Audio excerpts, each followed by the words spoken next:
ये जय श्री राम का नारा है, जय घोष है, जिससे कहीं ना कहीं बहुत ही दुखी है ममता जी।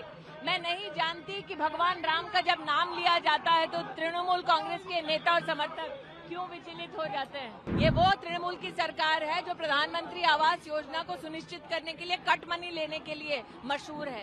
ये वो तृणमूल की सरकार है जो सरकारी नौकरी में लोगों को भर्ती करवाने के लिए कट मनी लेने के लिए मशहूर है। ये जय श्री राम का नारा है, जय घोष है, जिससे कहीं ना कहीं बहुत ही दुखी है ममता जी। मैं नहीं जानती कि भगवान राम का जब नाम लिया जाता है तो तृणमूल कांग्रेस के नेता और समर्थक क्यों विचलित हो जाते हैं। ममता बनर्जी की तो कह रही है बाहर वाले आ गए, के বাইরের লোক কে? তুমি বাংলা বলতে পারো, আমিও বলতে পারি, আমারও দাদুর বাড়ি এখানে। আমরা সবাই ভারতবর্ষে জন্ম নিয়েছি, তো আমরা কোথায় বাইরের লোক? लेकिन वो तो कह रही है बाहरी उनके कहने से क्या होता है? हिंदुस्तानी अपने देश में कब से पराया हो गया? और के बोले छे ममता बंदोपाध्याय निश्चित करबे के বাইরের लोक के बाड़ीर? के बोले छे? एसआईआर को लेकर लगातार सवाल उठ रहे हैं आप लोग। सवाल ये उठता है कि पश्चिम बंगाल की मुख्यमंत्री क्यों घुसपैठियों का समर्थन करती हैं। सवाल ये उठता है कि पश्चिम बंगाल की मुख्यमंत्री क्यों हिंदुस्तान का जो लीगल वोटर है उसका संरक्षण नहीं चाहती। सवाल ये उठता है कि पश्चिम बंगाल में घुसपैठी वोट ना कर सके, इसमें इलेक्शन कमीशन का समर्थन करने की बजाय इलेक्शन कमीशन का अपमान होता है।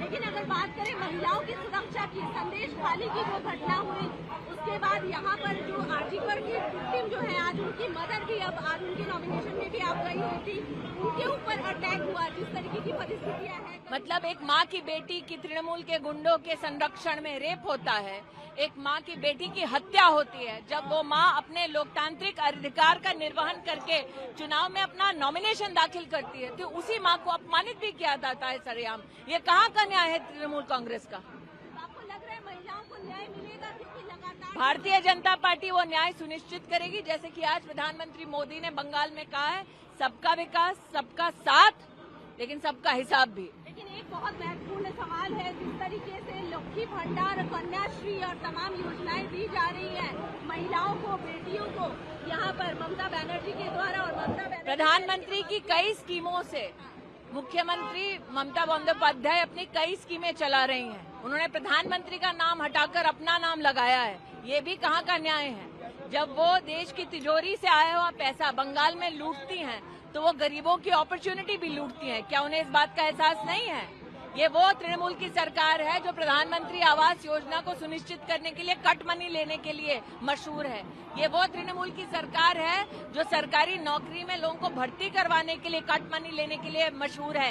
ये वो तृणमूल की सरकार है जिसने मालदा में जो फ्लड के अपने विक्टिम्स हैं उनके पैसे को गबन करने का उनके ऊपर आरोप है। ये वो तृणमूल की सरकार है जिसने मनरेगा में जो गरीब को काम मिलना था उसके लिए फेक जॉब कार्ड्स बनाए 25 लाख तक की। वो कहाँ का न्याय दे रही थी ममता बनर्जी जब वो भारत की तिजोरी लूट रही थी पश्चिम बंगाल में? अभिषेक बनर्जी कह रहे हैं कि पाकिस्तान के डिफेंस मिनिस्टर कह रहे हैं बंगाल को उड़ा देंगे। बंगाल अभिषेक बनर्जी की पार्टी ने सीने वाले प्रधानमंत्री, डिफेंस मिनिस्टर और अमित शाह, देखिए तृणमूल कांग्रेस ने उस विपक्षी दल का, उस समूह का समर्थन किया जिसने भारत की फौज से भारत के संसद में प्रमाण मांगा उनके शौर्य का। उनके मुख से ये बातें शोभा नहीं देती हैं। भारत ने प्रधानमंत्री मोदी के नेतृत्व में मुंहतोड़ जवाब दिया है। ये प्रमाण ना तृणमूल कांग्रेस झुठला सकती है ना पूरा का पूरा विपक्ष। अंतिम सवाल लूंगी, रोड शो में जबरदस्त जन सैलाब देख रहा है, आपको लग रहा है कि महिलाएं जिस तरीके से हर चुनाव में महत्वपूर्ण भूमिका निभाई है डीसीसी यहाँ बंगाल में? मुझे इस बात की खुशी है कि भारत देश में महिलाओं ने जिस प्रकार से सामाजिक, आर्थिक और अब पॉलिटिकल योगदान दिया है तो वह हमारे देश में सबसे असर्टिव वोटिंग समूह बनकर उभरी हैं। मेरी बहनों से अपील है, चुनाव चाहे कोई भी हो, किसी भी प्रदेश का हो या देश का हो, बढ़ चढ़कर उसमें हिस्सा लें। अब तो प्रधानमंत्री मोदी भी चाहते हैं कि जल्द से जल्द 33% आरक्षण हम बहनों के लिए हकीकत बन जाए, तो बढ़ चढ़कर न सिर्फ वोट करें बल्कि जब 33% आरक्षण पूर्णतः लागू हो जाएगा तो पॉलिटिकल कैंडिडेट्स भी बने। तो आप लोग पर दोष लगाए कि चुनाव को देखते हुए ऐसे समय आप लोग पहले दोष लगा रहे थे कि इम्प्लीमेंट नहीं कर रहे, अब दोष लगा रहे हैं कि इम्प्लीमेंट कर रहे हैं। चित भी मेरी पट भी मेरी, पॉलिटिक्स विपक्ष की चलेगी नहीं। अगर वो वाकई में महिला का संरक्षण चाहते हैं, सम्मान चाहते हैं और पॉलिटिकल इमेंसिपेशन चाहते हैं, तो प्रधानमंत्री जी ने जो अपील की है कि आप आएं और 33% आरक्षण का ये जो कानून है वो तुरंत लागू हो, उसका सरकार के इस प्रयास का समर्थन करें। कमल खिलेगा, बिल्कुल खिलेगा, पद्म फूलेर छाप বাংলার কমল খুলবে নিশ্চয়ই। কি বলবেন বাংলার লোকেদের? সবাইকে বলছি কি পল্টানো দরকার, আর বাংলায় চাই বিজেপির সরকার। বাংলার বেস্টের ভোট নেওয়ার জন্য আমার তো দাদুর বাড়ি, তাই ভোট নিচ্ছি। সবাইকে হাত জোড় করে প্রণাম করছি আর বলছি আমাদের ক্যান্ডিডেটস, আমাদের প্রার্থীদেরকে ভোট দিন। আর বাংলাতে মমতা দিদিকে কি মেসেজ দেবেন? উনি তো বলছেন মেস আপনারা বাহারি বন্ধ। আমরা কোথায়? একটা ভারতীয় নাগরিক নিজের দেশে বাইরের লোক কিভাবে হতে পারে?